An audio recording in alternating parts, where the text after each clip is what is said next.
বাংলাদেশে যুব উন্নয়ন প্রশিক্ষণ কেন্দ্রের মধ্যে যুবকরারে ফ্রিতে ট্রেনিং দিতেছে সরকার।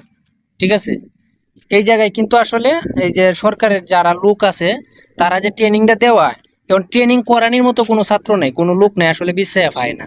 ঠিক আছে, আর অনেক মানুষ আছে মনে করেন যে লেখাপড়া শেষ করে খালি চাকরির পিছনে দৌড়ে, নিজেরা কিন্তু এই যে টিয়া পয়সা যে উপার্জন করবো এরকম ভাবে কিন্তু নিজেরা তৈরি করে না।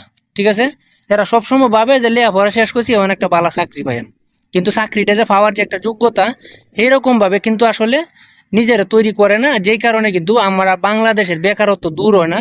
আর এই কারণে কিন্তু অনেক মানুষে সবসময় চেষ্টা করে যে বিদেশ যামগা, আসলে দেশে কোনো কিছু করা সম্ভব না। এটা কিন্তু ভুল ধারণা।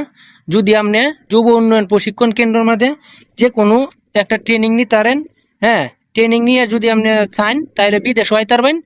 আর মনে করেন যে অন্য কোনো গ্রামীণ পরিবেশে কোনো ব্যবসা বিজনেস করার লাগে যদি ভালো কোনো একটা ট্রেনিং নিতে পারেন, ঠিক আছে, কৃষি বিষয়ে, তাইলে আপনি কৃষি কাজ করেও কিন্তু দেশও চলতে পারবেন।